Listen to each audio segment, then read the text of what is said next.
Szabó András. That's it, right? Brett. Okay, welcome everyone. It is 2025 and it's the annual general meeting.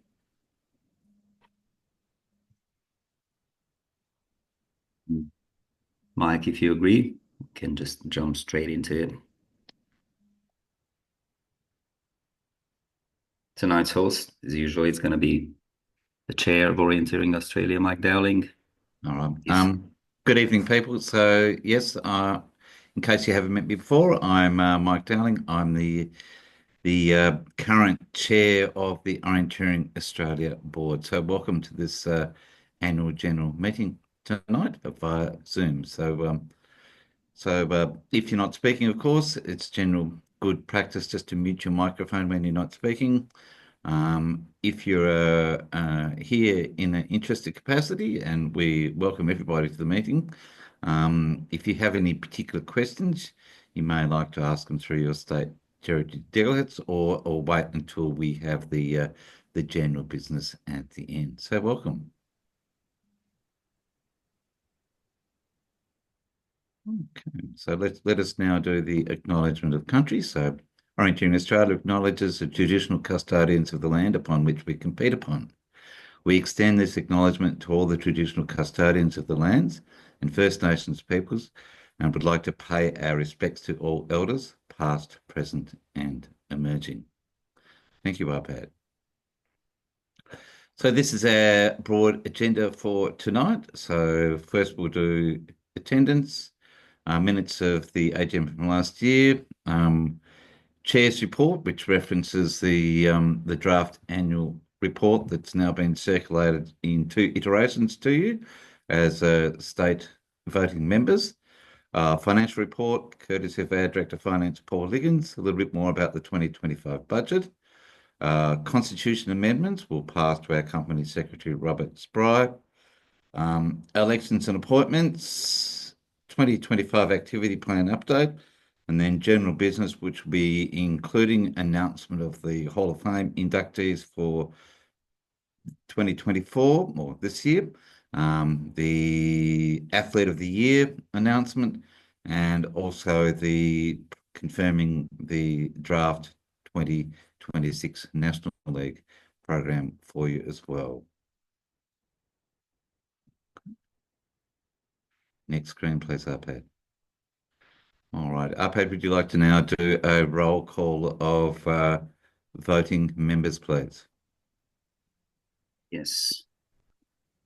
Anyone from I saw Juliana and Peter from Queensland, so I'll start with them. Queensland, just say your name, please. Juliana Denoy. And Peter Effney. Thank you. New South Wales, Robin Palace. And Gail is there. okay, welcome. ACT, Hello, Nina Davis. congratulations on your new position. Welcome. Thank you very much. Anyone else? All right, Tasmania. Last one. Our secretary position is currently vacant, so it's just me. How is it? Someone told me today you had a new secretary, but No, I'm the president newly, but there's no secretary. okay. Maybe I know something that you don't. All right, South Australia. Hopefully. Pretty powerful. An apology from Rob Tucker, who's overseas, but we have another delegate, Robin Uphill. All right, good evening. Okay, in Western Australia. Yep, Graham here. Hey, Graham. Who was that? That was one of my sons who managed to do that just as I unmuted. Awesome. All right. Okay, who did we leave out this time? Victoria. Victoria. Aislin's here. Sure. Hey, Aislinn. Yes. There you go. All right.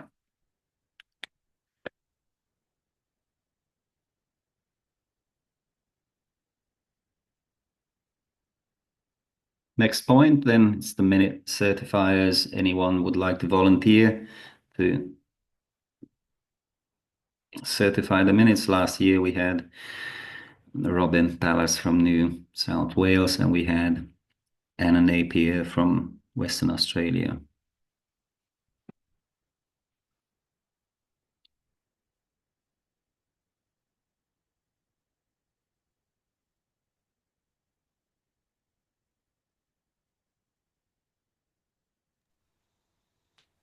I can iPad, if that's allowed, given what may ensue later. Is that you, Gail? Yes. Thank you.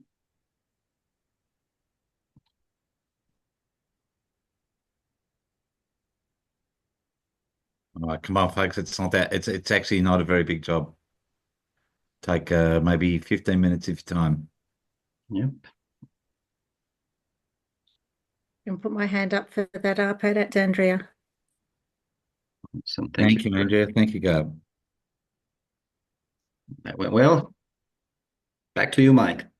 All right, so thank you. So referencing the Constitution, so it's clause 16.11 of our Constitution. So the directors must cause minutes of meetings to be made and kept in accordance with the Corporations Act. So as a consequence of that, following the certification of the minutes last year, the board approved the minutes of the 2024 annual general meeting. Are there any matters to be raised from the annual general meeting, those AGM minutes that aren't otherwise included in tonight's agenda? Does anyone have any matters I would like to raise?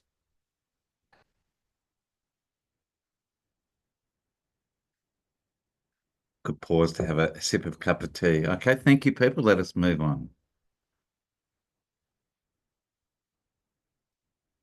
Next screen, please, Albert. Okay. So, people, I will now present the chair's report. So, this is just a summary of bits and pieces, making some reference to the draft annual report and also to the 2024 OA activity plan. So in terms of competition, last year we had a successful Easter 3 days in South Australia, Australian Mountain Bike Orienteering Championships in the ACT and Australian Championships in New South Wales. We also had a successful National League and Mountain Bike Orienteering Series. We were represented in international competition at the World Championships, Junior World Championships, all rounds of the World Cup, the World Senior and Junior World Mountain Bike Orienteering Championships. Oh, and I've included World Cup there twice. My apologies. So again, we continue to see what I describe as emerging generation of young elite athletes who are competing on the world stage for Australia. And we had some pleasing results last year in international competition. So at the World Championships, Henry McNulty was 9th in the sprint distance. At the Junior World Championships, our team was 8th in the sprint relay, and Callum White was 17th in the sprint distance. In the Junior World Mountain Bike Orienteering Championships, Maya Burnett had a fantastic 4th in the sprint distance, and I think it's notable to also reference it that at the European Youth Championships, Miller Key was 2nd in the sprint distance there, although ineligible for an actual medal in that, given that Miller is a non-European competitor. Referencing board and office changes, so there were no changes to the board following the 2024 annual general meeting. So Robert Sprite was appointed company secretary, formally appointed as company secretary in July 2024. Liz Lung was appointed our Manager Communications and Marketing in March 24.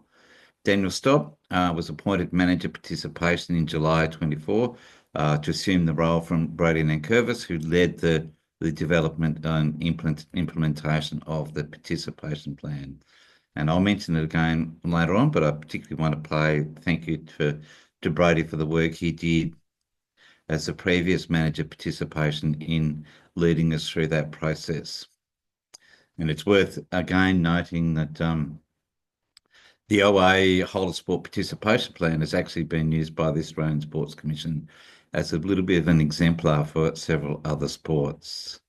Tony Brown was appointed ASOC coordinator in September 24, and again, we want to thank Brody for his work in occupying that role in a temporary capacity for a longer period of time than he probably felt it was necessary, but it's great to have now Tony on board. And another good appointment towards the end of the year was David Stock was appointed as the manager for the Beginner Instruction for Everyone project, just prior to the end of the year. And we'll talk more about those later on. So looking at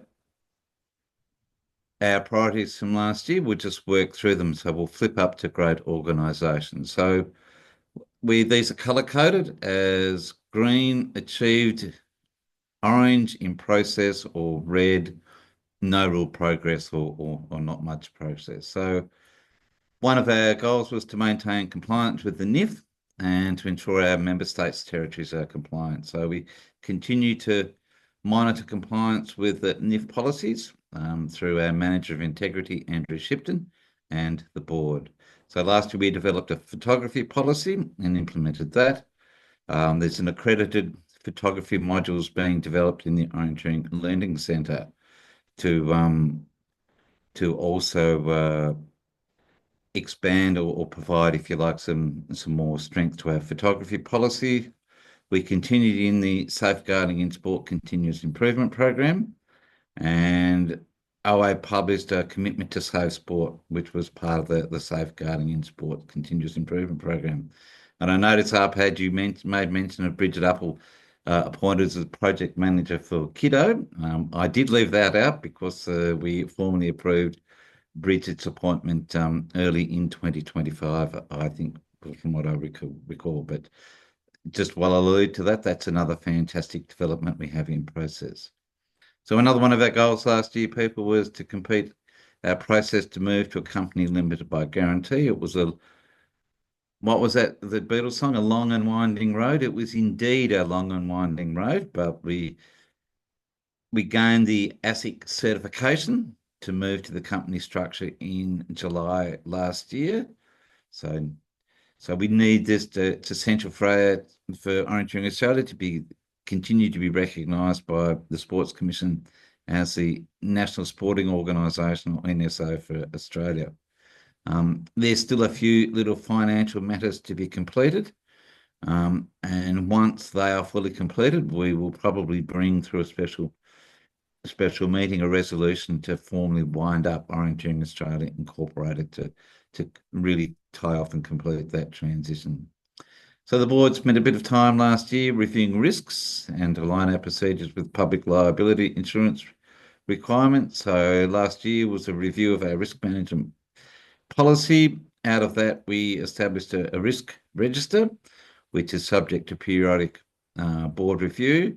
So we have a little risk working group led by Board Director Andrew Harris, and we've recently established, as a part of our improving our governance, a board-based risk committee. So the framework is set up, and we're looking, I believe we're looking to, and it's probably outside of the scope of this meeting tonight, but I think we need a person outside the board who has some accounting expertise to be a member of the risk committee as well. So complete and review update of our operations guide. So that, of course, is on the new website. It's aligned to the Constitution. So the board has been undergoing a continuous improvement mindset in monitoring, updating policy and procedure on a needs basis, and also doing a formal review of documents. It's now about 98% complete. There's just 3 small documents relating to the event sector that need to be finalised. And one of those, of course, is a review and update of the ASOC guidelines, which is now in place. So ensure our sport is financially stable. So broadly speaking, our 24 financial outcome is in line with board expectations. We're forecasting, crossing fingers, touch wood, a balanced operational budget in 2025. And of course, good news for you as our members is there's no change in OA levies for 2025 compared to last year as well. So they're all works in progress. Implement a unified national membership structure for organisational efficiency. So there's been a continual alignment of our national membership structures, although there are a few differences at the moment, but that's a sort of, I think we're moving in the right direction there slowly. So one of our things is to ensure all our officers are correctly employed with agreed conditions. So we've worked to standardise our employment contracts last year. Our workforce has expanded significantly, and we're doing a progressive harmonisation of pay rates. So to make sure everybody is aligned with some standard pay rates. Moving on to great events. We had a goal last year to commence adaptation of our controller curriculum into the Learning Centre. We didn't make any progress through 2024, really it was because of a lack of HR capacity, but we're now in the process of what I think we've recently appointed a project manager being completed now to actually begin that work. And that's also connected to the course planning education framework, which is below. So through the Playwell grant funding, we're bringing on board a project manager now to activate and make that happen. So they're both works in progress. We're also a work in progress which in terms of risk management module within our learning centre for event organisers to assist in improving event quality. In terms of international, we have a plan to investigate the feasibility of hosting an IOF major event. So this continued through this year, and the feasibility and potential will be completed this year. So what I can tell you is that the feedback from Europe is that if Australia decides to bid for a major IOF event, that there's a greater appetite and enthusiasm for us to host a forest format major competition rather than a sprint format. So that's something we would need to consider. Similarly, you go back one. So similarly too, with mountain bike orienteering, the working group on that space has continued their work, and I believe are getting close to finalising their feasibility studies. So next screen, please, iPad. Yep, cool. All right. So one of our goals last year is review of the guidelines and rules for ASOC. And so we've gone through a process of reviewing the rules and updated the rules where we received your feedback. The guidelines are also now in a process of review and updating as well. So they're two works in progress. Okay, now how did this one stay in here? So we also last year, we had a plan to improve event quality for the National League. So we had Zoom sessions with our organisers. We update the guidelines every year, and we implemented some new National League branding as well. Okay, so it's aligned this year. So the beginning instruction for everyone, which is a coaching-based project. So project manager was appointed in December, Daniel Stocks. There's a working group formed, and the goal is to deliver the project in 2025. Our Learn to Orienteer project, we had, of course, we had a successful national launch and rollout last year, and a successful implementation, I think it's fair to say, last year in 2024 again. And sorry, Michael, I think you were meant to say David Stocks. David Stocks, did I make a faux pas there? My apologies, David. I get wound up. Okay, cool. So Learn to Orienteer project is going well, and I think there's quite a good demand for that product to help people get into our sport, and that's proven to be the case. Okay, next screen, please. Well, I will mention, of course, that it's mentioned this year, so I'll come back to the kiddo with Bridget a bit later on as well. So, of course, we sent our teams to the World Championships, successful selection of teams, successful completion, updates to the selection appeals policy. We adopted a uniform policy last year, and the budget 2024 financial allocation finalised to support our teams. We took on board the comments about the lack of elite representation at the 2023 Australian Championships and extended a team-based competition for the 2024 Australian Championships.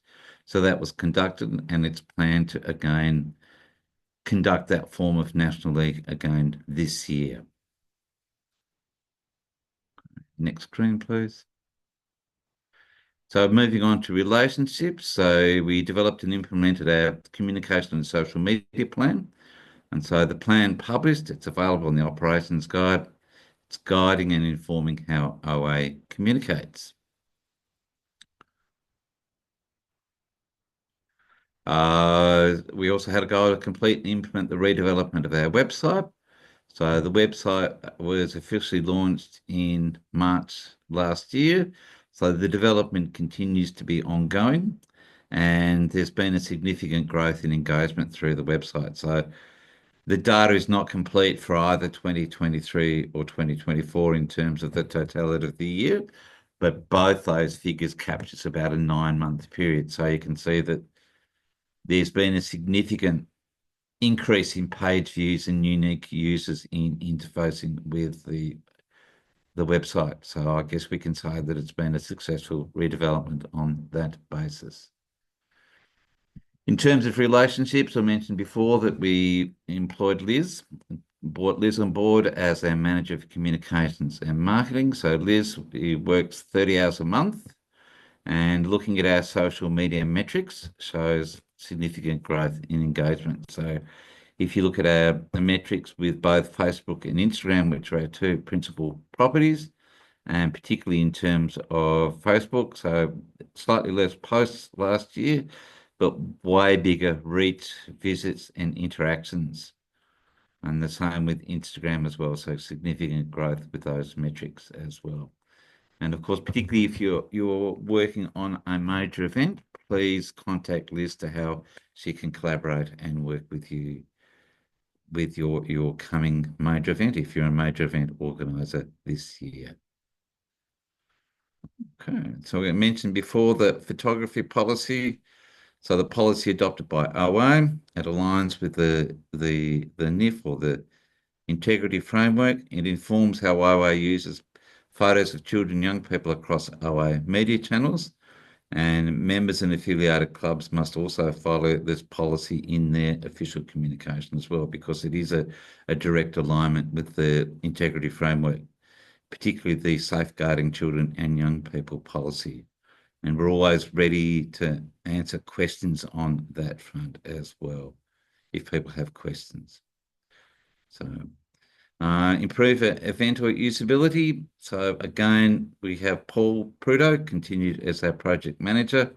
We've set aside about $70,000 to improve it. So Paul has provided reports to the board and to you as members through our member engagement meetings. So the disappointing aspect is that our change requests with the SOFT or the Swedish Federation that own Eventor was slow through 2024, and the clone events change request has been, from what the feedback, a significant help for organisers who are working in the back end of Eventor as well. So the work continues on Eventor. So in terms of opportunities, of course, last year we developed and implemented our participation plan. So if we take a step back, the plan was finalised and improved just before last year's AGM. Implementation through 2024 and this year. So Daniel has assumed the manager participation role in July from Brody. So again, as I mentioned before, thank you, Brody, for leading the plan development. In terms of supporting the implementation of the plan, we've set up a participation committee as well. Okay.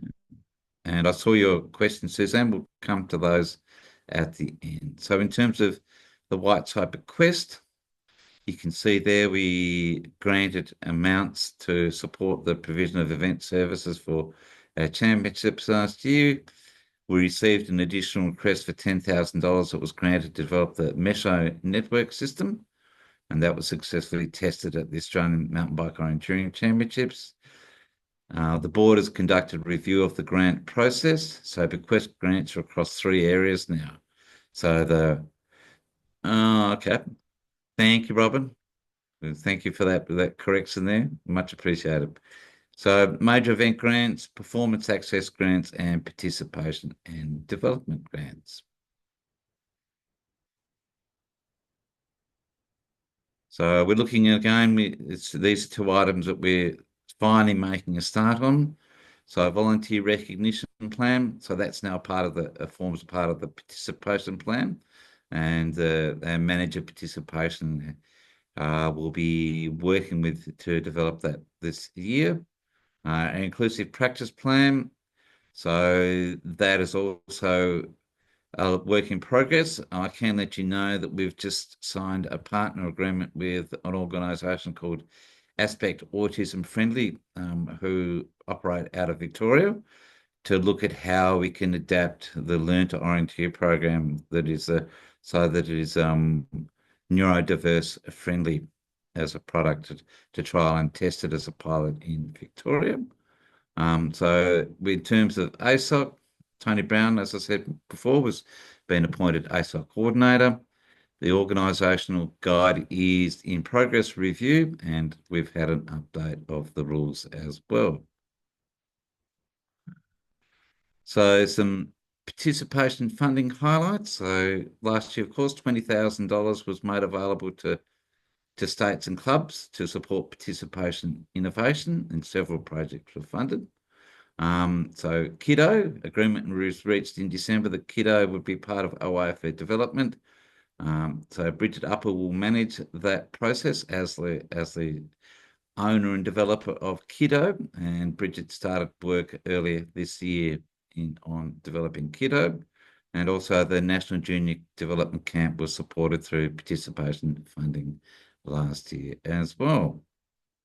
Other activities, of course, we conducted workshops with members in lieu of what we used to have pre-COVID, the national conference, and we also had 3 stakeholder meetings where we engaged with you as our members about mutual operational matters. Okay. Getting there. So a little bit of a look at membership for last year. So when across the board, membership is actually stabilised after a bit of a continual decline. So we set ourselves, so the Sports Commission sets sports a goal of an 80% retention rate of membership. And so from a national perspective, that was 79.1 last year. But it is a little bit variable across the states. So as we get different variations, so you can see the numbers there yourself. But in terms of looking at it as a whole of country approach, membership is stabilised. We hope we can push it up a little bit this year. Touch wood, crossing fingers. And as I said, the renewal rate is pretty close to our target from a national perspective. So in terms of registered orienteers, so when the numbers are all collated together, so we can see that we have an increase in most of the metrics in terms of what we understand the number of unique participants or registered people accessing our sport. Some of this is due to better data gathering, and particularly want to thank Victoria for their work in gathering their data, and also it's good to see some significant growth in some of the other jurisdictions as well, but at the same time there's some challenges in areas as well. Okay, next screen. Events and participation. So we've broadened the definition of what constitutes an event.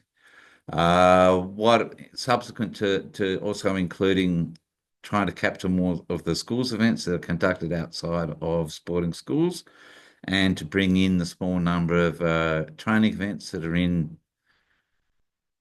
recorded within Eventer, but taking those into account, the total number of participations was up quite significantly last year.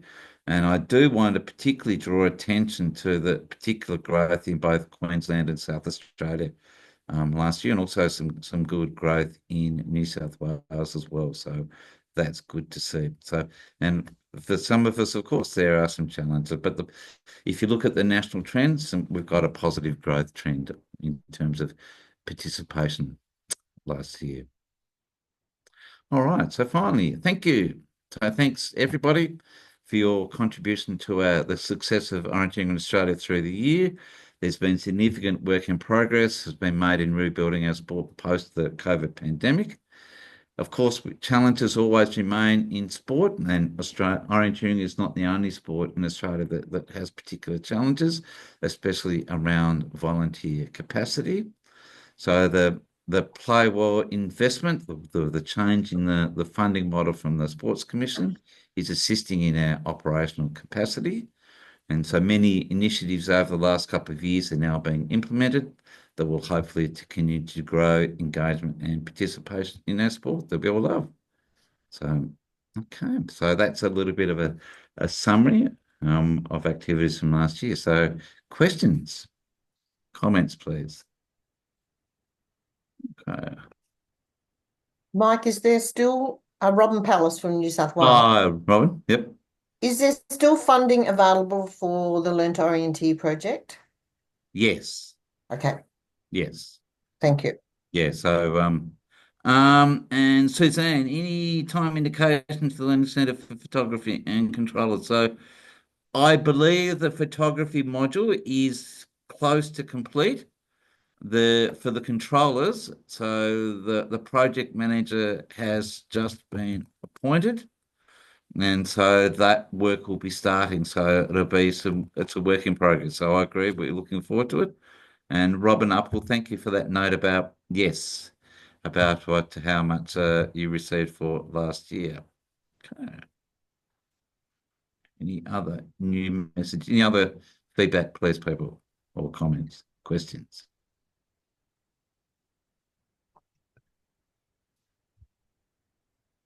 Okay. All right. Thank you. Thank you for your listening time. All right. Let's move on. Okay. So a little bit of a financial report here. And I'll pass over to our Director of Finance, Paul Higgins. Thank you, Paul, if you're here. Thank you, Mike. So I'll keep this brief, and I will open first with an apology. We don't have our 2024 financial statements yet. They are with the auditor, between the auditor and our accountant who prepares the accounts. I'm hoping they will be available next week. We need to get them in by the end of the month. The Australian Sports Commission. So that's our deadline.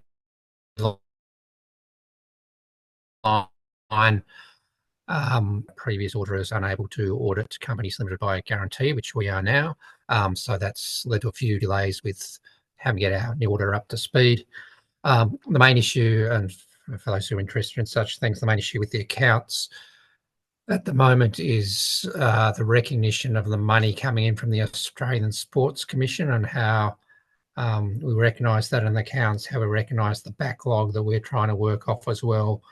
How we recognise our spending on ASC projects. So that's the final thing that the auditors and the accountants are working on. And hopefully, as I say, that'll all be sorted in the next week or so. So we will obviously circulate the financial accounts as audited when they become available to everybody. And again, apologies that they're not ready for this annual general meeting.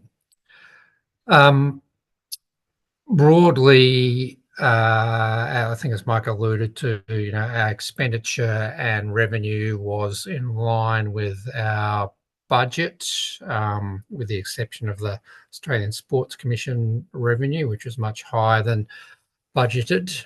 We did plan for an operational deficit of about $42,000, plus working off the backlog of unexpended funds on ASC funded projects. I think we broadly achieved that.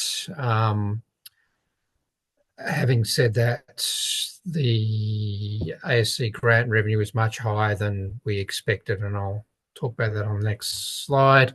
We did get higher revenue from increased event levies last year due to increased participation, as Mike mentioned, and particularly good numbers at the Australian Championships.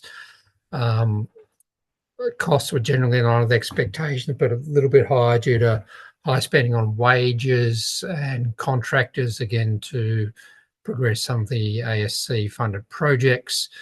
And some of our overseas-based costs, which include IOF membership fees, world ranking event fees, international teams, the cost of Eventor, they're a little higher, with the Australian dollar generally tracking lower last year.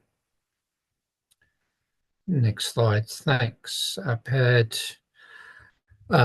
So they were the key revenue items last year. State registration fees, obviously in line with budget. Event levies slightly higher. Insurance was a little lower last year than we budgeted, because we realised we're getting coverage for students at events through state government insurance arrangements. The eventual costs were slightly less than we forecast, as was the magazine. Donations were a little less than we got the year before, which I think was $11,000 and a little less than the budget of $10,000.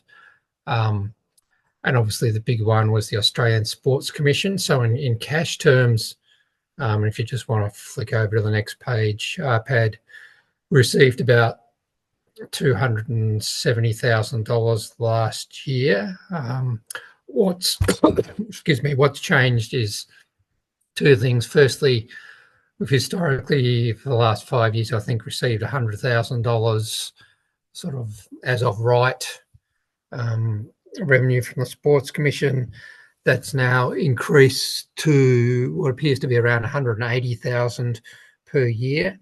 Under their Play Well grant framework. There are a number of KPIs that we need to meet, including increasing participation, meeting governance requirements, quite a large range of indicators and things which they're still finalising. But provided we meet those, 180,000 would appear to be our minimum base funding, with the potential even to go slightly higher than that if we do meet those hurdles. In addition, last year we were awarded $159,000 grant for the Learn to Orienteer program and $10,000 grant to continue our work with the safeguarding in sport. So that was a really welcome development. We struggled through on a shoestring for the past few years, but with the increase in base funding, that's really good for the sport. Just on the expenses side, as I say, wages were slightly higher than we forecast. Mike mentioned that we're trying to align the employees to reflect their level of responsibility. IOF costs slightly higher than budgeted. High performance also slightly higher than budgeted. As I mentioned, overseas costs pretty high. Some of our finance and digital costs, website hosting, maintenance, website maintenance, websites costs were higher than we forecast, and that'll probably continue on into the future. And spending on the ASC funded projects, as I said, we're trying to get through the backlog of spending. We didn't quite spend as much as we'd hoped to, but we still did make some progress in that area. So as I say, broadly in line with budget there on most of those items. No real high expenditure numbers jumped out, which was good. But as I say, the cost items will be finalised in the accounts in a week or so. Just on the Moira Whiteside Fund on that next slide. So people are probably aware that we've got a large bequest from Moira Whiteside, which is used to fund participation activities and other activities furthering the sport in Australia. At the end of last year, we had 1.102 million in the fund, which was a $60,000 roughly increase from sorry, that should say 31 December 2023, we had 1.042 million.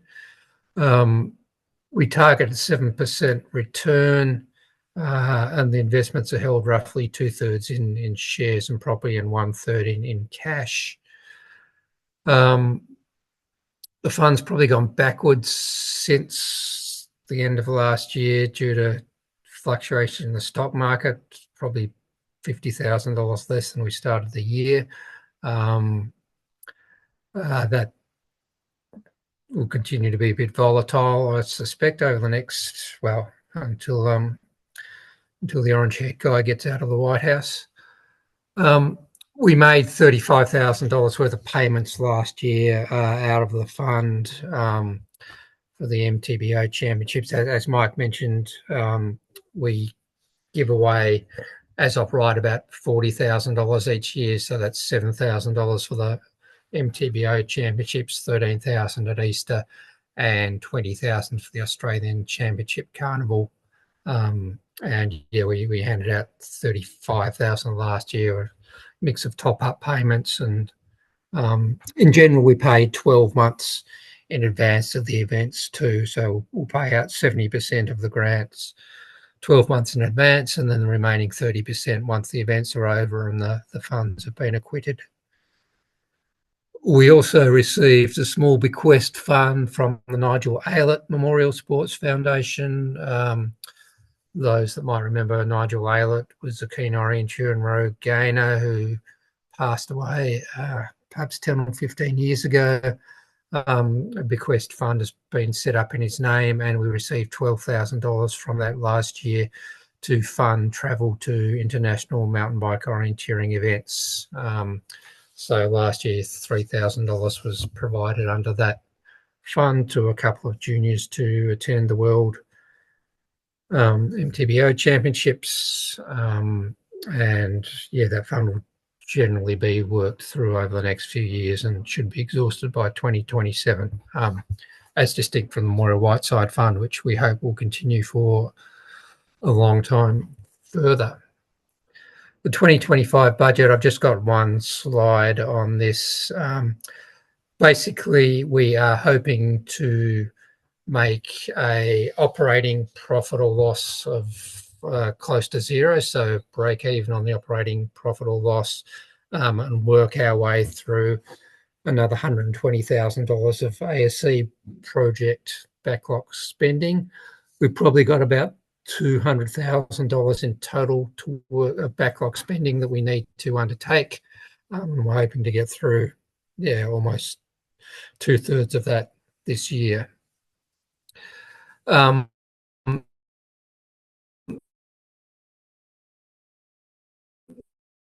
We're keeping the state levies and registration fees on. We wanted to do because we know some of the stuff. We're also trying to reduce the cost burden on international teams. So we've upped our spending on high performance from about $60,000 to close to $80,000 on out-of-pocket expenses. At the moment, those people who attend JWOC or the World Orienteering Championships do have to make a substantial contribution from out of their own pocket to attend those events over and above their costs of travel. So we're hoping that we can reduce some of the burden for athletes, in the case of JWOC, athletes' parents this year. And that's where we're redirecting some of our additional Australian Sports Commission funding to reduce that burden on international teams. So that's the finance report. Happy to take any questions that we've got. Hi, Nina from the ACT. I just had a question about the website hosting and maintenance costs, because it said it excluded salaries. So did that include the website redevelopment? Is that why they're so high? No, the website redevelopment is a separate Australian. The website redevelopment is part of that website hosting and maintenance costs. Yes, yes. So we have to pay We pay Shane Jenkins as a contractor for website hosting and maintenance costs. We've also got the costs of the website hosts themselves. Yep. Salaries for that line item are actually pretty low. Shane Jenkins is a contractor. Sorry, I'm just getting up the costs to have a look at them here so I can answer the question. Paul, I can also jump in. So the sort of the website and the multi-site framework was developed by a Victorian company, Digital Things. So we are currently paying. Also, we have an agreement with Digital Things to provide maintenance and support for any questions or technical questions or support issues with the new website framework. So Yep. if you've got a technical question, you just reach out to Digital Thing and they will solve it. And they also monitor the website and then keep it up to date and relevant. So I think it's a good thing to have. So they're very responsive if you do have a technical question. So I know that the people that are managing the Easter 2024 site have probably been to Digital Thing about 12, at least a dozen times or more about just a little technical items or questions they might have. So I guess my message is if you are using one of the multi-site frameworks for your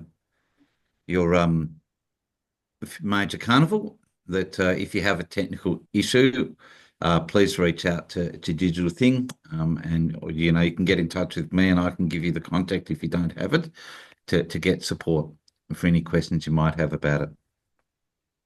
Great, thank you.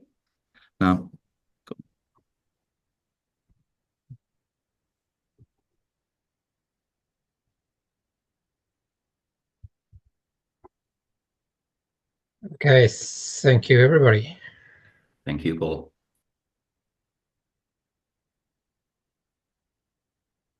All right, Robert.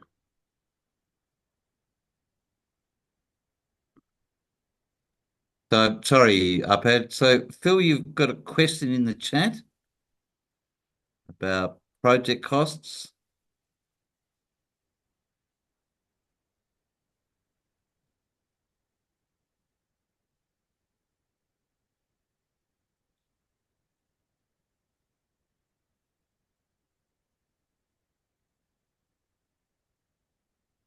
Yeah, maybe there's some numbers there. We'll look into it for you, Phil, and give you a response later. Thank you. All right, thank you. Sorry, Upad. Robert. All right, and Robert is. Yes, I'm here. All right, hi. Sorry, I'm just writing the minutes at the same time, just to All keep right. myself occupied. Yeah. Okay, so one of the things that the board has done in the last year is reviewed OA's constitution, which was last reviewed in 2022. And the new proposed constitution has been circulated. I'll just add in that there is going to be a motion to adopt the constitution. So we'll come on to the motion, in a minute. So just running through some of the main points. I guess my general comment is that there are no significant changes to the overall thrust of the Constitution. A lot of it is just bringing it up to date. In some cases, adopting new policies, including the gender equity and diversity policy, which is something that we're asked to do from the Australian Sports Commission. And so I'll just run through some of the key points here in the proposed updates. But yeah, the overall message is not many major changes to the Constitution, also just tidying up various editorial things, spelling mistakes and so on. Okay, so there are several slides here with the major points. I've just mentioned that we've added to the list of objectives, which is in clause 2 of the Constitution. So the company's objectives are to actively work to achieve compliance with targets for gender equity, diversity and inclusivity. As I said, this is something which the Australian Sports Commission wants us to do. Going down 14.2 at the bottom there is related to that. There's a requirement about the nominations committee, which I'll speak about in a minute. So next slide, please, Abed. Yeah, so the board has voted to create a nominations committee, which again is a requirement of the Sports Commission to improve governance. And I'll just add that in the process of preparing nominations for this annual general meeting, the board set up an interim version of the nominations committee. The general idea is to separate the collection of nominations and the sounding out of candidates for the board. To take that function from the board and have a separate committee to deal with it, which then reports back to the board. And that's a step to improve governance. So we'll come to that again later on when we do the elections. There is a change in the procedure where there's a vacancy on the board. In the current version of the Constitution, there's an ability to make nominations from the floor at the AGM. In our view, that's not really the way you can run a company in this day and age. So we're removing that ability, and we want in future all candidates to go through a formal nomination process. We're adding the position of deputy chair, partly to take the load off the chair. As well as the nominations committee, we're adding a risk committee, which has been talked about earlier. So both of these new committees are, again, requirements of ASC to improve our governance. Next slide, please.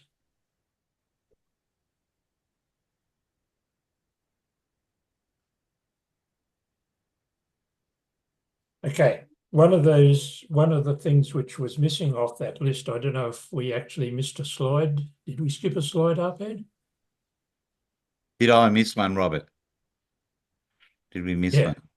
All right. Seems to be, can we just go back for a minute? We seem to be a slide missing. Go back. Okay, it doesn't matter. All right, so back to where we were. Yeah, one other thing which is important in the constitutional change, we've added an explicit statement that the company, Orienteering Australia, one of its objectives is to be a not-for-profit organisation. And that's an explicit statement which the banks require to prove our not-for-profit status. Now, yeah, so that was just a summary of the main changes in the Constitution. Now, the board has resolved to put this particular motion, the one that's up on the screen, to the annual general meeting, reading that the meeting resolves by way of a special resolution to adopt the 2025 OA Constitution update as circulated. Now, it has to be a special resolution, which means that it needs a 75% vote in favour of those who are voting, who are our state and territory representatives. And each state and territory, of course, has one vote. So the board has put forward that motion to the annual general meeting. It was moved and seconded at the time. So I think we would now need to take a vote on that. So I think the way to handle this, yeah, if I just call out each state in order, I hope I don't miss one. May I ask a question first? Yeah, all right, yeah. We said that we're taking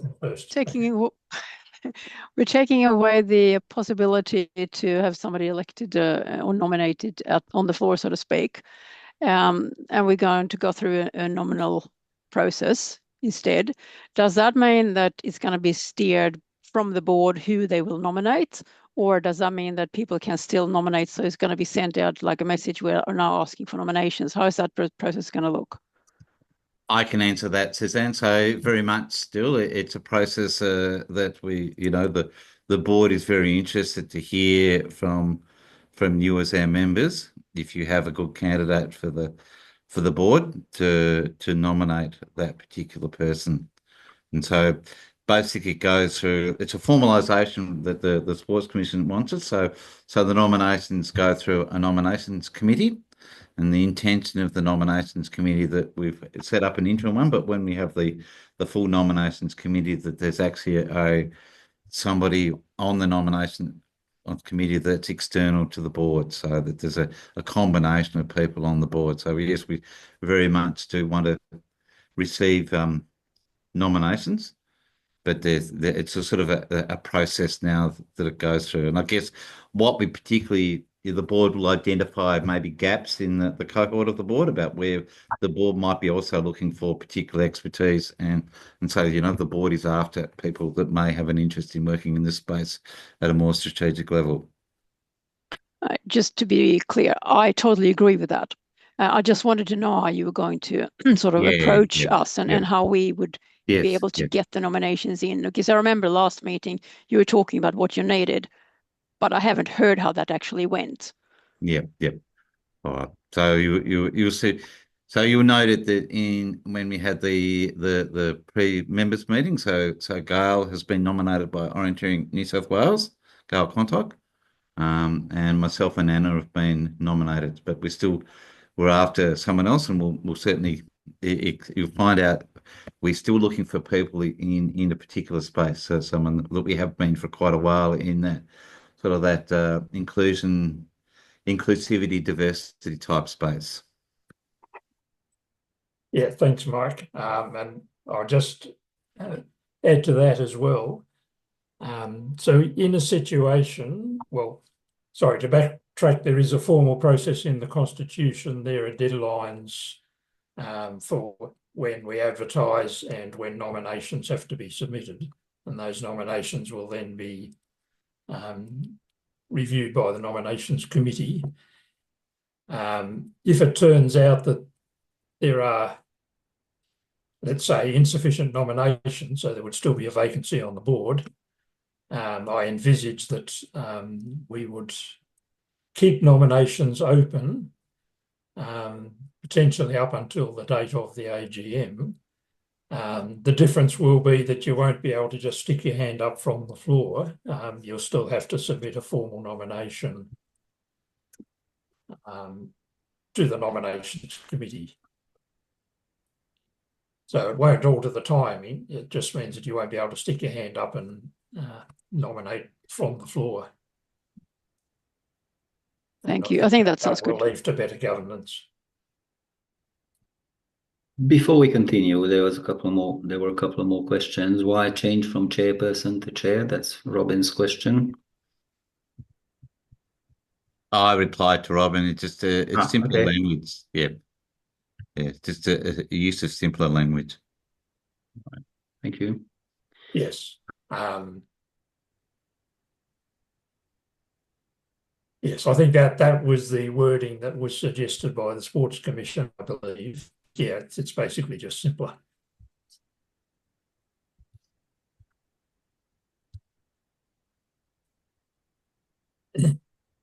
So any other questions about the draft constitution update?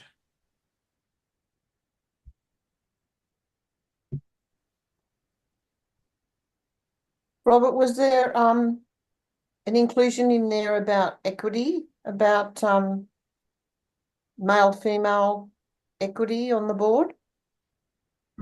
There is. It's in the form that I tried to describe. So Ahmed, if we can go back through the slides, go back one more back. Yeah, okay. Look at the third item here, which is dot point 2M. It adds within the company's objectives, which are in clause 2. Yeah, sorry, we'll stay there. Yeah, okay, Rob. Yeah, It adds the objective. We had some discussion about this wording, but the board decided that we should act.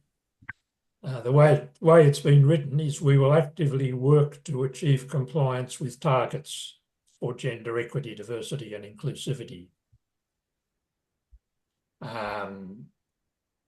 So one might say that we're not locking in specific targets, and in fact, I'm not sure that it's a good idea to lock things into a constitution, but the board definitely has an objective of actively working towards achieving gender equity. You'll notice also, Robin, that in the latest draft of the annual report that was shared with you a few days ago, we've now included in the annual report actually a section about gender equity. And I think the numbers tell us we have some work to do in some areas of our sport.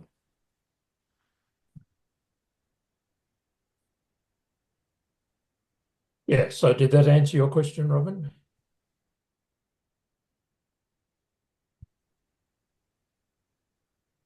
Sorry, thanks, Robert. Yeah, it was sort of blended in with the other two things, so I sort of missed it because it was added with. Okay. Yeah.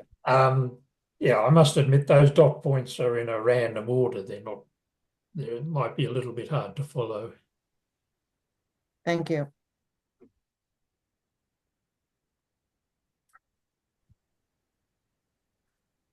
All right, so the board is proposing this motion, and you have the wording there.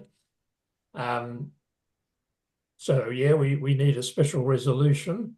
So as I said before, each state has one vote. Each state and territory association, of which there are 7. Now, Arpad, do you wish to take over the chairing of the meeting at this point? Or do you want me to run the vote? Please go ahead and run the vote. I'll take notes if you don't mind. Yeah, well, what I propose to do is just go through each state. I'll call on the representative whether they vote yes or no. I'm afraid I'm going to leave out someone again. Please go ahead and do it. Yeah.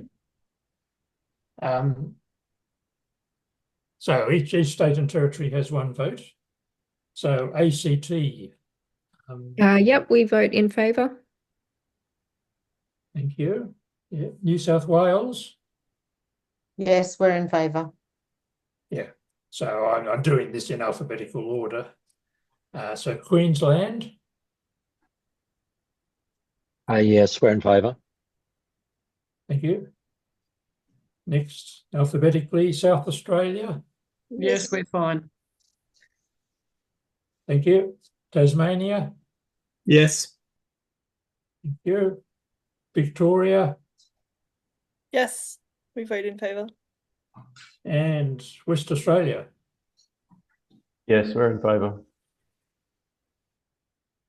Okay, well, I think the ayes have it. So that's definitely satisfies the requirement for a special resolution. So thank you very much for that. And that will be recorded as a unanimous vote in favour. Yeah, so thanks again for that. All right. Thank you so much, Robert. And on behalf of the board too, I want to just publicly acknowledge the fantastic work you do as company secretary, and particularly in the governance space about making sure we're on our toes as a board in that particularly important aspect of the work that the board does for our members. So thank you again. All right, people. So we move on to elections and appointments. So if we move on, so board departure. So Claire Hawthorne is leaving the board. So the board thanks Claire for her great work as director of performance and coaching over the last few years. So Claire has been a fantastic performance and coaching director. And Claire's, your timing is immaculate. You must have heard, your ears must have been burning as I was singing your praises. So we will miss Claire on the board, and we wish her well for whatever she does in the future. And I know that she'll be continuing to be involved in orienteering in various capacities. So thank you so much, Claire, for all your wonderful work on the board as a performance and coaching director. Thanks, Mike.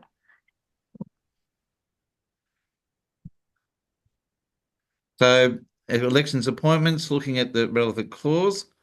So there must be not less than 5 directors and not more than 9 directors. Not more than 7 directors are to be elected by the members, and not more than 2 directors are to be appointed under clause 10. An Australian citizen as a member of the IOF may elect to be a director ex officio. So next screen. So elections and appointments. So 2 elected directors and 2 appointed directors will remain on the board as below and do not need to seek renomination. So Blair continues as director ex officio. So we have Robert, who's company secretary, appointed by the board. Andrea Harris, director risk and mountain bike, elected. Brett Whitehart, director elected. Brett will assume oversight of the performance and coaching space, I believe, in the new board. So Troy de Haas, Director Marketing Communications appointed, and Paul Liggins, Director Finance appointed. So it's probably, given we're now at the end, I need to, because I need to vacate the chair, because as of this moment, I'm no longer elected because we're up for, Arpet, do you want to take the next screen, please? Yeah, just before we do that, I'll Yep. just point out that as company secretary, I am not a director. Yeah. So Robert is not a director. So Robert, so the company secretary is not a director, but it's an important part of the board's activities. But the company secretary is a position that's required under the Corporations Act. And essentially, I advise the board on many things, including governance. Okay, back to Arpad. All right, then the vacancies you can see on the screen. We have 4 elected director positions as vacant as of now.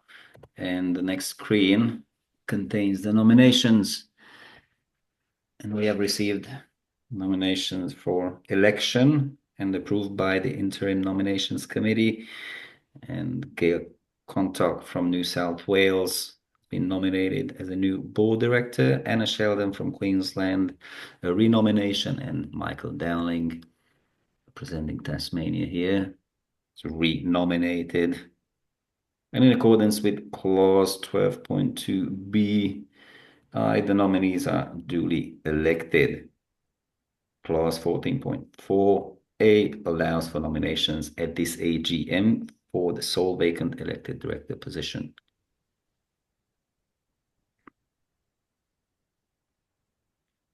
So on that basis, then, are there any nominations from the floor for given that we're still working in this meeting under the previous constitution, technically speaking, we can have a nomination from the floor for a director. We can. This is your last chance. Your last chance now.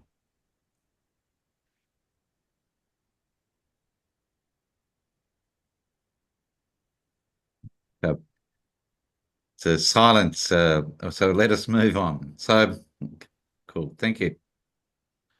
So just to pick up again, I guess now that I've been re-elected to the board, I can now continue to speak on behalf of the board. So standing committee chairs, events, Greg Hawthorne, mapping, Neil Barr, technical, Blair Chun.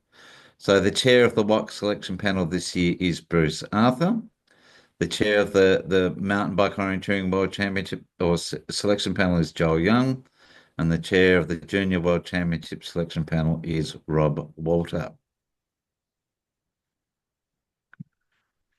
So I just want to now run through the 2025 activity plan for priorities. So I'm going to slip through this pretty quick because we talked about this at the pre-AGM meeting last month.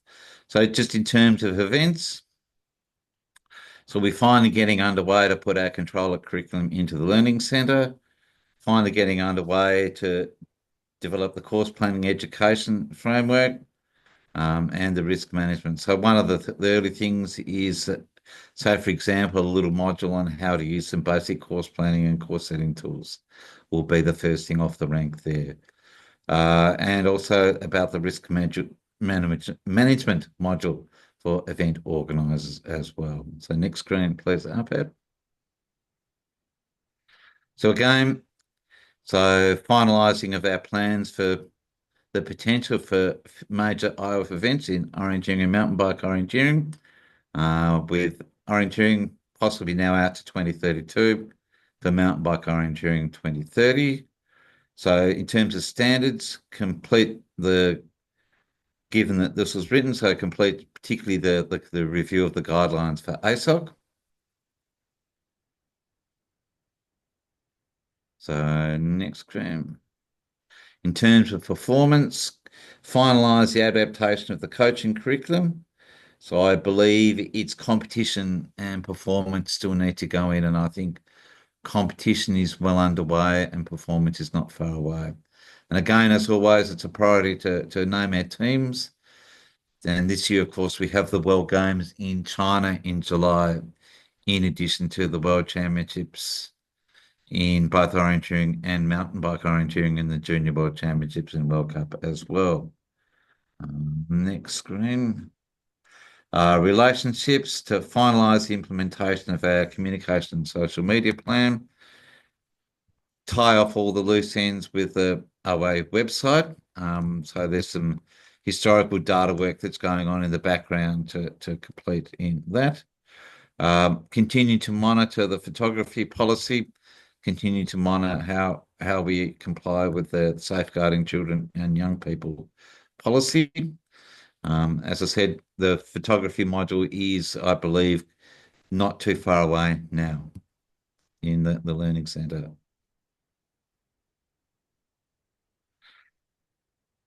Yeah, so they're the accreditation certification, and we'll continue to work on improving eventer usability as well.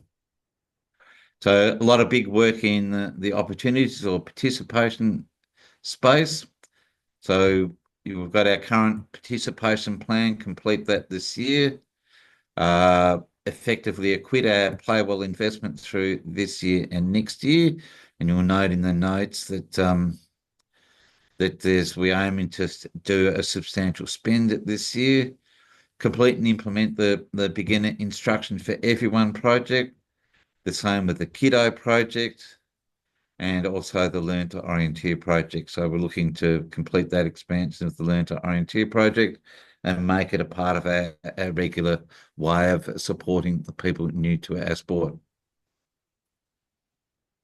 So we're looking to use some data research and analysis to look at opportunities to grow participation this year. We need to develop a new participation plan for the period 2026 to 2029. We're looking at, as a part of our work this year, the volunteer recognition plan for 2026 under the Playwell investment.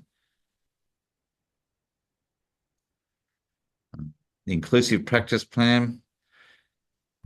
Complete and implement our reconciliation action plan in partnership with the NARI Institute and I want to stop here and thank the many people that have been working away diligently on the development of the Reconciliation Action Plan, and I believe we're making some really great progress in that. So also one of the things we want to trial this year is trying to re-engage with Trello as an orienteering discipline to support inclusive opportunities as well. So that's one of the little projects for this year as well in the Playwell space.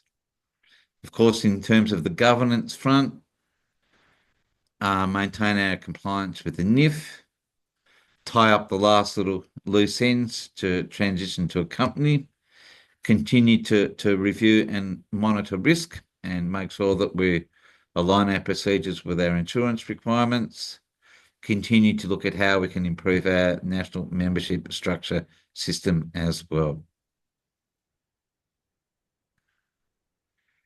Make sure, of course, that our workforce is getting big, make sure that everybody's appropriately employed, continue to make sure that we're able to perform our role from a finance thing, try and look for opportunities to increase revenue from outside the sport and the Sports Commission, and again, to achieve that balanced operational budget next year as well. So that's just a quick overview of what the board is planning to do from a high-level perspective this year. There's one thing I did miss there that's not in there. We have to also develop a new overarching strategy, and that work will start when the board meets in May. So that's an unfortunate omission there. So 2026-29, so we'll certainly be engaging in consultation with you as our members about what that might look like going into the future through the course of this year.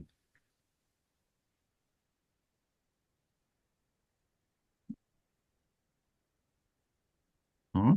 Questions, anybody? Yeah, Mike, I have a couple of questions. Yeah, thanks, Rob. Is there a way of giving some feedback regarding the e-learning structure?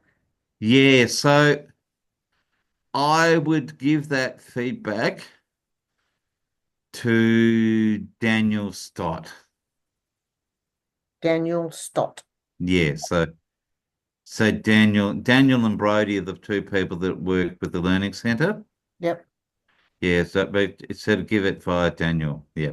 Yeah, I've just engaged in the learn and play coaching. Right. Yep. And yeah, I just have a couple of suggestions. Yeah. No, great. As I work through it. That's really lovely to hear. Yeah. Yeah. The other question I have is this will be a bone of contention.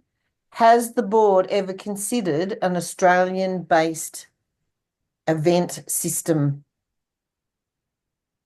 The board has started to discuss it informally. Yeah. Yeah, because Yeah. it's just in New South Wales, our New South Wales board is always talking about Eventor, and some of the unwieldy aspects of it, and the amount of money that we spend on it.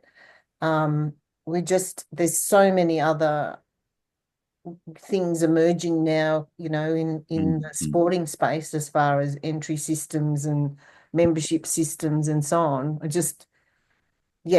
I just wondered if the board had ever considered. Yeah, no. So, Robin, thank you for your question. So,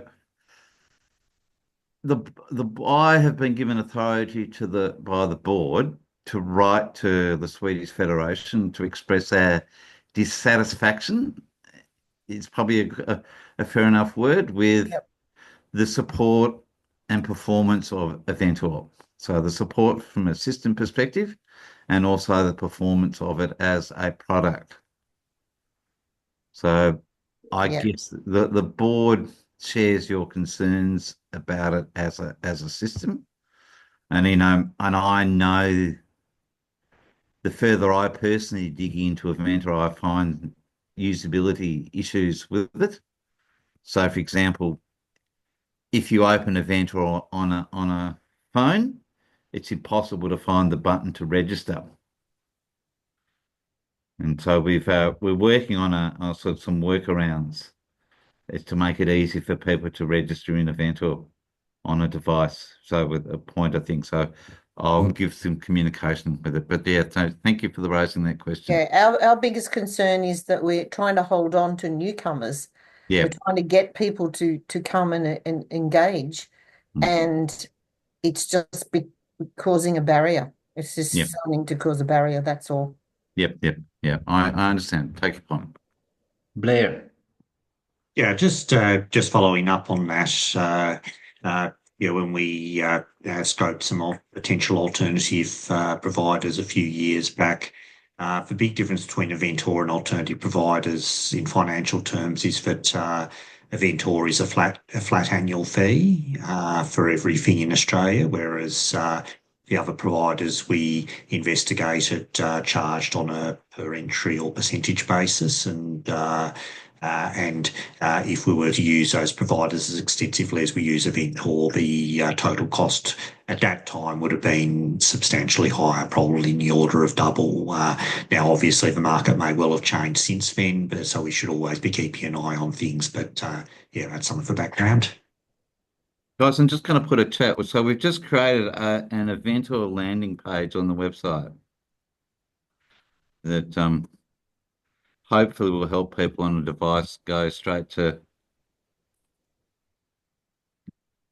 I'll put the link in there. So if you want to, so it just says and because it's built around off the OA website, it's fully responsive, so it's easy to works, functions well on a mobile device.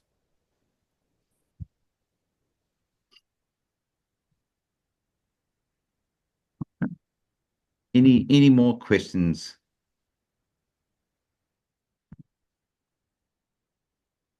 Thanks again, Robin. Okay, let's move on.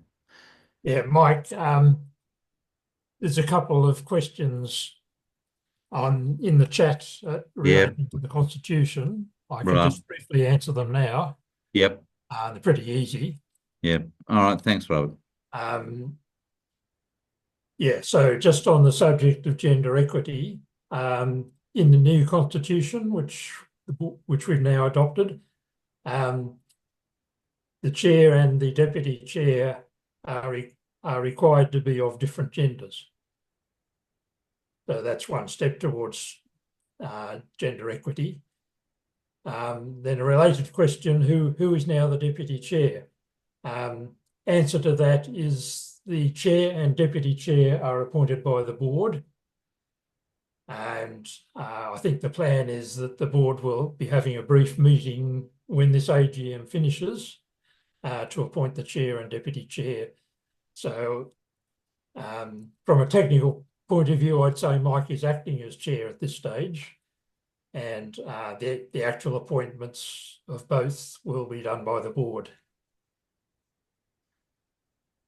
So that's the answer to those two questions. Thanks so much, Robert. Okay, let's move on to the next. So we're now to general business. So here is some important items tonight. So next screen, please, Abed. So people, we're delighted to announce 4 new inductees into the Orienteering Australia Hall of Fame. So the Awards Committee recommends the induction of the following Orienteers to the OA Hall of Fame. So in the athlete division, Natasha Key from Victoria, Simon Uppel from South Australia. In the general division, posthumous induction to Mike Hubbard from Victoria and Blake Gordon from Victoria. And we're very fortunate tonight to have Mike's daughter, Liz, here tonight. And is it your son, Liz, as well? Mike's grandson? So yes, Harry. Oh, fantastic. So people, I propose that we acknowledge receive these inductees with a round of applause. So just while you are there, we just have a few. I just wanted to read through a couple of citations.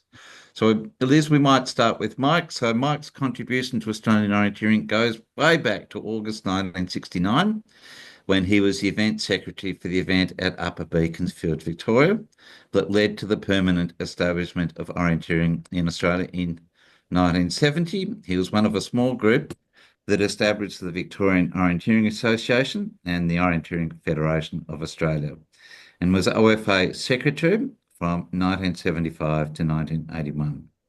He initiated and helped develop Australia's successful bid for the 1985 World Orienteering Championships.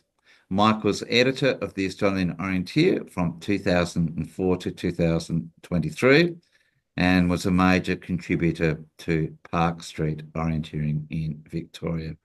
So a worthy inductee to the General Division. Our other inductee to the General Division is Blake Gordon. So Blake has played a key role in introducing and developing mountain bike orienteering in Australia and in establishing Australia's place as one of the leading mountain bike orienteering nations at the international level. So his contributions to MTBO included chairing the OFA MTBO committee from 1997 to 2011 when the discipline was first adopted by the IOF, organising the first Australian MTBO Championships, managing the Australian team at the inaugural World Championships in MTBO in France, and being event director for the second World Mountain Bike Orienteering Championships that were held in Victoria in 2004.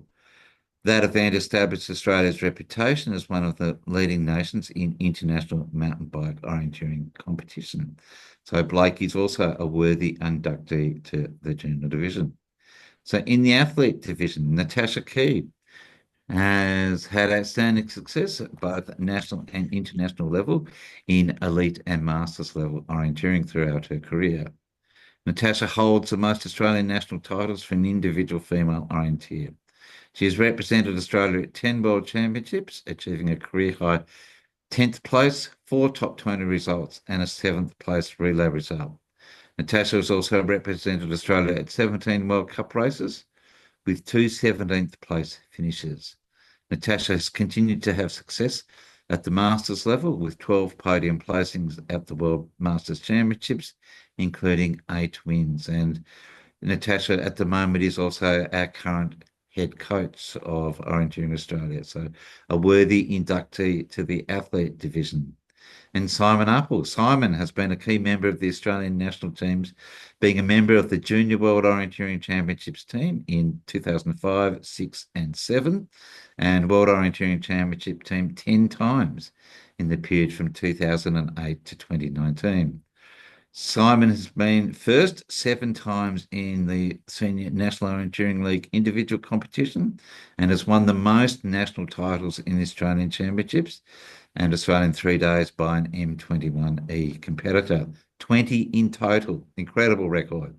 Overall, Simon was one of the most consistent performers in National League and National Championship events in the junior and senior men's elite class from 2005 to 2019, and also a very worthy inductee into the athlete division of the Hall of Fame. And so, Liz, we need to make a range of time to a suitable time and venue to present to you Mike's award, and we'll talk with you offline about that. So thank you again for your attendance tonight. And I don't know if Blake, Tash, and Simon are present tonight. Yeah, I noticed that Simon Uphill has joined our. Okay, so congratulations, Simon. So welcome. Thanks, Ray. Yeah, cool. So thank you, people. So let's move on to the next screen. Okay, so it's my pleasure to announce that our Athlete of the Year for 2024 is Henry McNulty from Western Australia, who currently lives overseas. And I think that recognises Henry's 9th place in the sprint distance final at the World Championships in Edinburgh last year. So congratulations to you, Henry. Let us move on. So we can also announce the National League schedule for 2026. So we're looking for the first round next year is in conjunction with the Oceania Sprint Championships on the central coast of New South Wales. The second round will be over the March long weekend in the ACT with 2 sprint format races and 1 middle distance. The third round will be the Australian Championships in Tasmania over the Easter period. In the 4 formats that constitute the Australian Championships. The fourth round over the Anzac weekend will be in Victoria with 2 sprint events and a forest relay. And the fifth round will be the Oceania Championships for state team competition, and that will be confirmed after we review this season. So that's just the schedule, proposed schedule for 2026 for the National League. Okay. Other matters. Is that it? Oh, yeah. So does anyone, so that brings us to the conclusion of what I have to say as now just a board member of the board and the chair of the board last year. So before we ask any questions, can I again thank the board for their work over the last year since the 2024 AGM. I want to express a profound thanks and appreciation in particular to all the incredible volunteers that do work in various ways on behalf of Orienteering Australia, our contracted and paid staff as well who do incredible work and work on your behalf. So that's just my closing thing. So we might go around this to see if anybody else has any other matters. So Graham, we might start with WA, mate. How you going? Any matters you'd like to raise, Graham? Hey, Mike, how you going? I Yeah, just good. have one question for you regarding the NOL funding that people Yes. from the eastern states got to come over WA to this year, whether that's going to continue in kind for WA and everyone else to travel throughout the rest of this year and into next year. Yeah, so under the changed nature of the bequest, so the bequest will provide the High Performance Management Group with $5,000 every year as a given to support access to the National League. So I think if the National League is primarily, I can't prejudge, but I'm imagining a fair certainty that given access is an issue for WA, then there will be money available to support WA competitors. Excellent. Thank you very much. Mm-hmm. Okay. South Australia, any other matters you would like to raise? No, producing at the moment, unless Fee has. No, nothing at the moment. Oh, okay. Thanks, Robin. Thanks, Fee. I might pop down Tasmania class. Anything you'd like to, any matters from your end? Nothing from me, thanks. All right, thank you. Well, we might jump up to this is sorry, people. I'm revealing my out-of-state, old-school orienteering biases because I'm going to jump up to Queensland next. Any other matters, Queensland?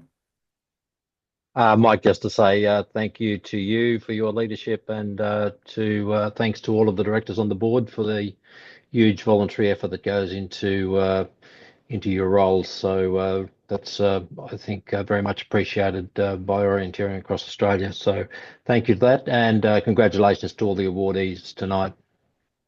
All right, thanks so much, Peter. Thank you. We might pop down New South Wales. No, Mike, I think I've said enough tonight. Thank you. Oh, it's always great to hear your voice, Robin. And we might flop over ACT. Any matters, ACT? Nothing further from us. Thank you. All right, thanks, Sandra. And Aislinn, last but by means never least. No, all good. Thank you, Mike. All right, thanks so much, Aislinn. Thank you. All right, people. So I think that brings to an end the 2025 annual general meeting. So what happens from now is that Robert will prepare the minutes and have the minutes checked by the checkers, certified by the checkers, and then we'll publish the minutes.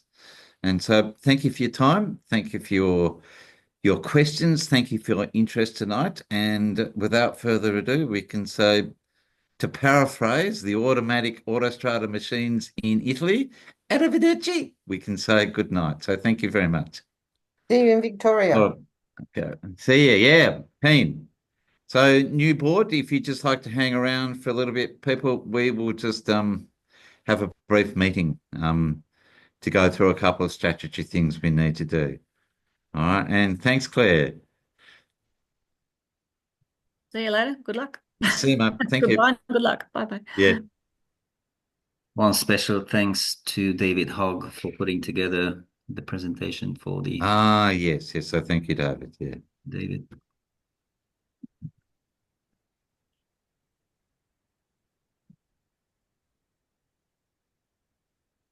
All right.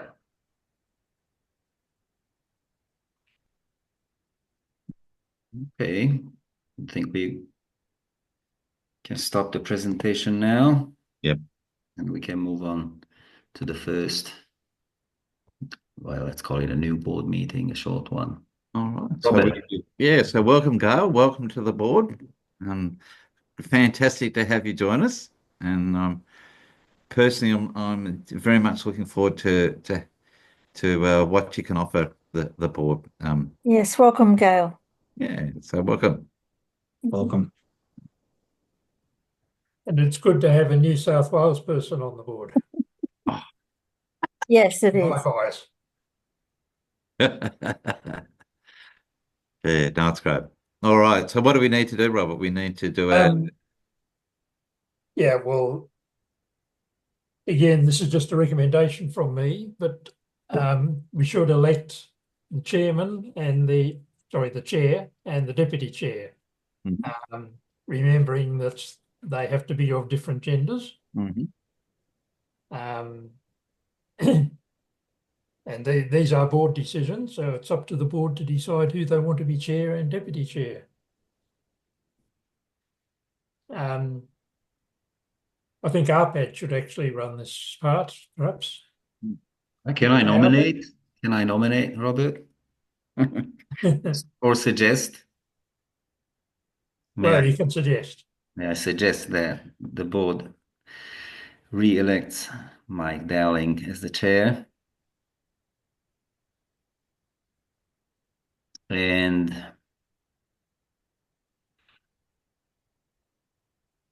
can I see some hands in the air? I'd like to nominate Mike as chair. Awesome. Does the accept? Everyone. Yeah, well, I can't vote, but we have a quorum, so yeah, do you accept, Mike? Look, I'm happy to do it for one more year. Yep. Thank you, Mike. So I just want to make it clear, people, that I will be around for one more year on the board. So we need to start the process of beginning to think about who might be a future chair or future person who might be interested in chairing the board into the future. Yeah, well, that can be a job for the nominations committee. Yep.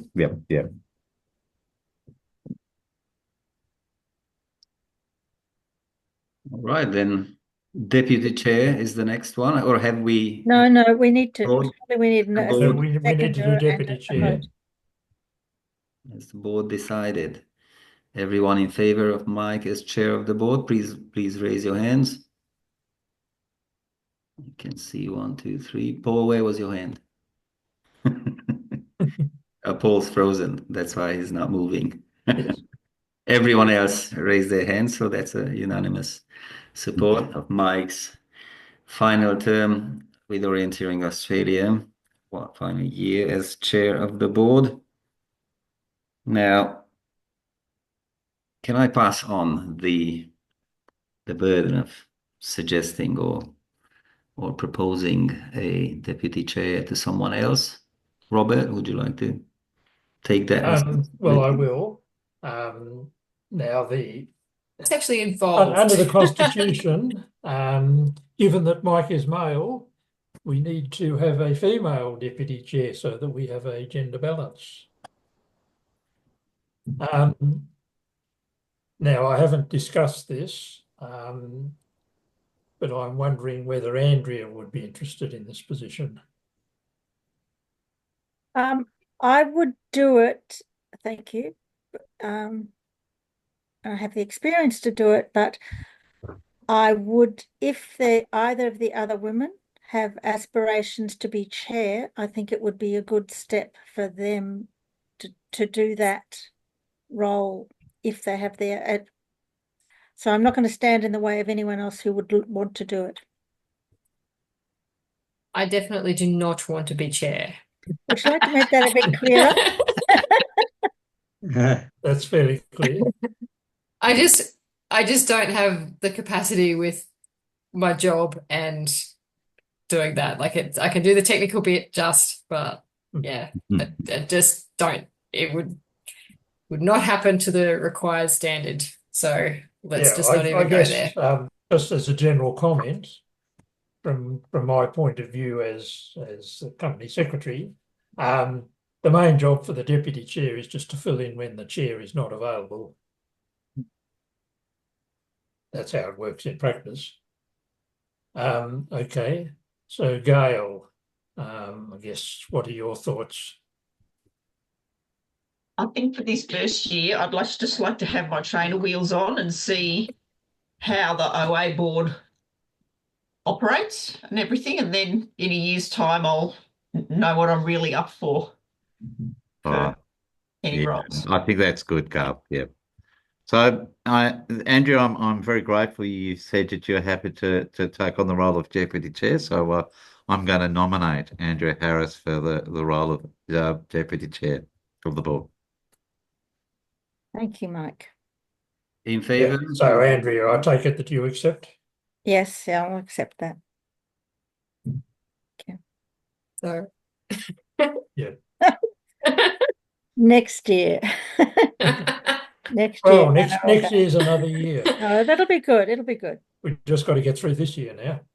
Yeah. Yeah, cool. So the other issue is I think we need to get just while we're having a discussion, so we need to get up and running both the risk committee and the nominations committee properly working. And so let's think about that as a priority to secure the necessary outside board expertise that we need to have those two committees functioning. And I feel the work we do as a board has become more complex, even in my time. Well, I've been in and around the OA board for too long. But I feel the work is quite complex and demanding, and we really need another person on the board as a priority as well. So we've got a full complement of directors. Yeah. So currently there's a vacancy on the board. Yes. Yeah. And is that a job for the nominations committee? And we need to put that together. Yep. Amongst other things. Yep. So yeah, the short answer to that, Andrea, is yes. Although, of course, one of the positions that Mike is talking about would actually end up on the nominations committee. But still, we can get that underway. Yep. Cool. All right. Any other urgent matters that we need to just quickly discuss? Might be useful just to run through when the next board meeting is, Arpad. Okay. Yeah, that's important. May. Sorry, Mike, what weren't we to discuss the ongoing nature of the nominations committee? Yeah, so we've had an interim nominations committee, haven't we? Yeah, So but we weren't we need going to decide what we were going to do from now on? Yeah. That was just temporary. Yeah, so what we need to do, there's a requirement on the committee charter where we're going to have another look at the charter and suggest some minor changes to it first. I am thinking of doing that. Yes. That we shouldn't let that stop us. No, but we need to have a member on the nomination committee who's outside the board, don't we? Yeah. Okay, so I'll just read from the current, the draft charter. It says the committee shall comprise 3 members. One, an independent chair who shall be appointed by the board. 2, a director chosen by the board. And 3, a representative nominated by the voting members, who are the state and territory associations. Okay, so a director chosen by the board is one we can probably do. The independent chair is supposed to be appointed by the board, and we also should think about how we're going to get a representative nominated by the voting members.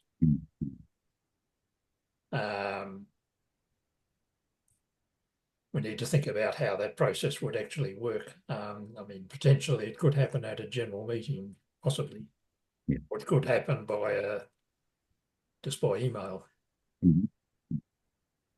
There's no restrictions. Could happen by email. We could lobby that out somehow in the process. The sooner the better, probably, and it would be good. The next board meeting is on the 5th of May, on a Monday evening, and we have a guest there from the ESC, Jason Lawless, our governance liaison, and we will introduce the new board, including Gail as new board member, to them, and to make the nominations committee's work a bit easier. I'm very much hoping that by that time he will supply us with a couple of proposals for the 9th board member.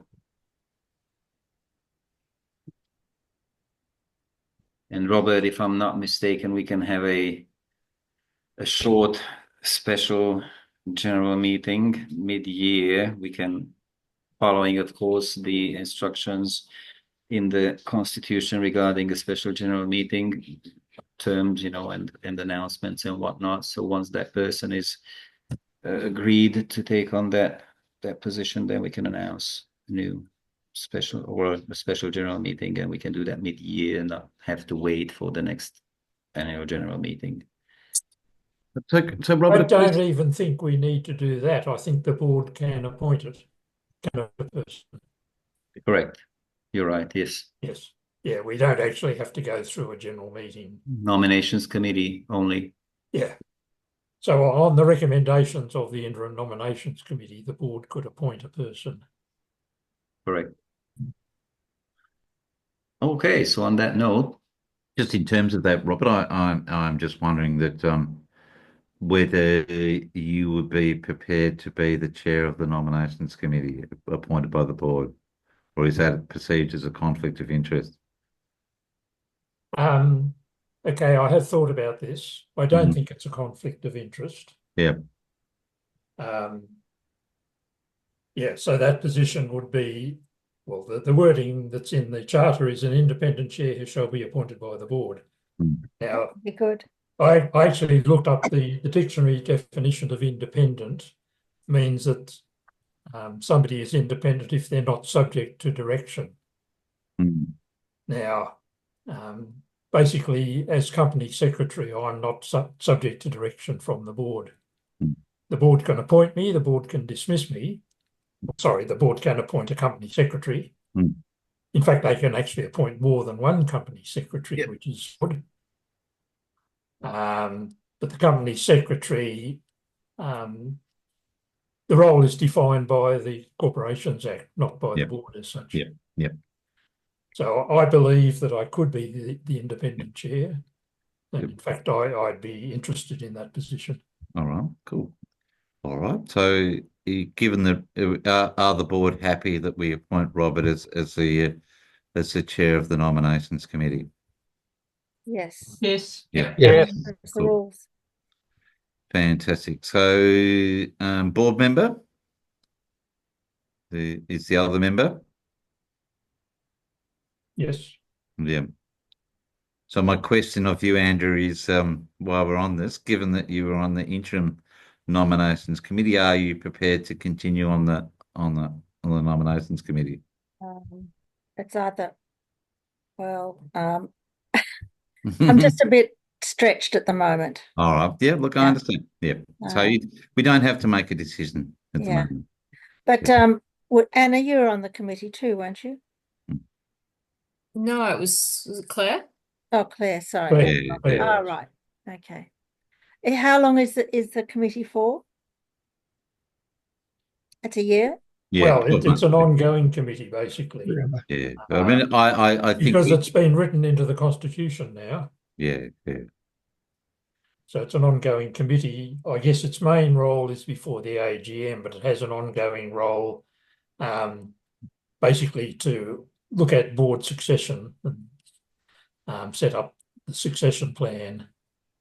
I personally, what I think, Robert, in terms of a procedural process to take the nominations committee forward is that given that the states are supposed to vote for a member, that we do that at the annual general meeting in the future, and we have a 12-month cycle of the nominations committee as a rolling committee, and so the board can decide as a part of that process from an operational procedure. We can say that the nominations committee works and is reconstituted immediately following the annual general meeting in this type of meeting from a procedural way of working.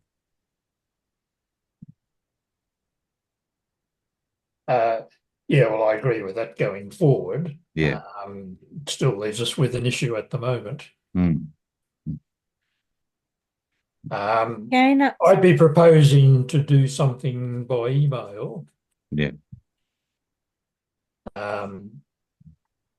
Well, I suggest firstly we just via RPAD communicate with the states and ask. Yep. Ask the states whether they have a person who would be interested in being on this committee. Yep. And see what names come up. And if need be, we can just have a quick vote by email. Yep. I think so. So, Andrew, if you were prepared to do it, I don't see any immediate work required of the committee for a little while. That's fine, and I'm happy to keep working on the succession plan part of it. No, that's Yeah. fine. Okay. Cool. Yeah. I know. I know what it means to be stretched. Yeah. So do I, in fact. Yeah. I mean, I think this is actually one role that the company secretary can do. Yeah. Cool. And I think it's quite appropriate, in fact. Yep. Cool. That's good.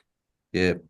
And so the risk committee, we need to get somebody, a person with financial accounting experience, don't we? Do they have to have accounting experience? Can they be a finance expert? Oh, yeah, I would think a finance expert, somebody who's knowledgeable of financial matters. What did the thing actually did say accounting? The terms of reference said accounting rather than finance. Yeah, it did say specifically background in accounting, chartered accountant. I believe the wording was. The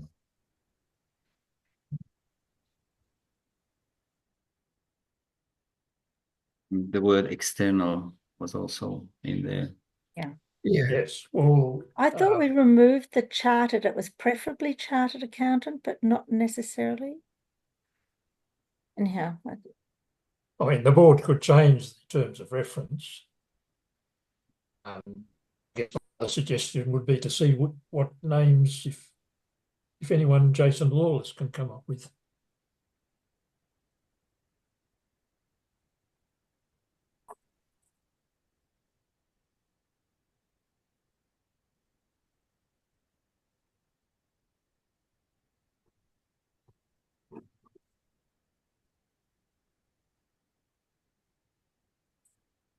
Yeah. So let's see if Jason can come up with somebody too.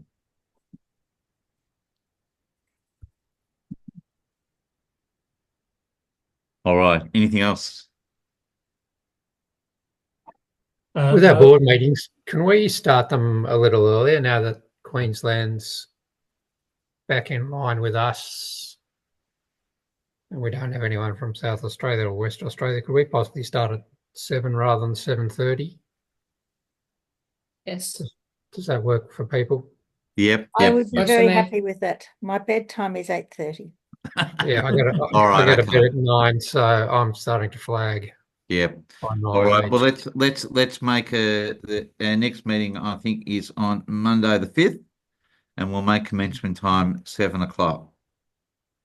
All right. Thank you.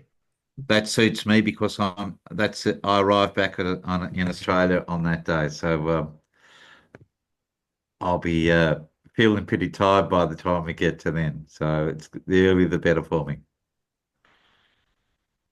All right, cool. All right, anything else, people? Did I miss anything spectacular, Mike?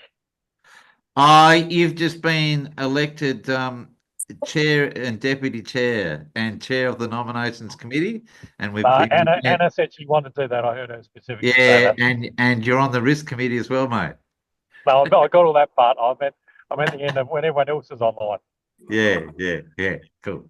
No, we're just winding up. So I've been elected to continue as chair. Andrew's been elected as deputy chair. I've heard all that. I've heard the last 15, 20. I've been online. Okay. I just didn't hear what was at the end of the actual AGM. We went through. So at the end, we just went through the Hall of Fame inductees. Yep. So Tash and Simon in the athletes division, Blake Gordon and Mike Hubbard in the general division. Henry is the athlete of the year, and the National League program. Right. Okay. I didn't miss much at all then. Yeah. No. Yep. Good. Cool. All right. Awesome. Cool. Just obviously from my part, I mean, obviously makes a difference if it's 7 or 7:30. If I get caught out time wise, travelling, whatever, I'm stuffed anyway. So, but I'll obviously do my best to try and block those days when I can. Yeah. Okay. Cheers, mate. Cool. Yep. Say hi to Andras, to Bondi for me, please. Yeah. Thank you. All right, people. Got it. Thank you. Let's wind it up. It's 9:30. It's time for bed. So we'll see you all on the 5th of May at 7 p.m. Gail, any questions you may have? Or on the weekend. Yeah, on the weekend. Feel free to ask anytime. Send me an email, give me a call. You have my number. Okay, thanks, Arpit. Yep. So welcome, Gail. So we have to go through, there's a formal induction process we need to run you through now, Gail. So that's a first activity. So RPAD will consult the operation or manual for the induction process for board members. 1.9 RPAD. So you and I can work on that together. Get on it. Cool. All right, cool. Good night, everyone. Yep. Welcome again, Gail. Well done, thank you. Yeah, cool. Thank And you. all right. See most of you at Easter. Yep. We'll be there. Yeah. All right. Thanks, people. Take care. Thank you. Have a good rest. Good night. Good night.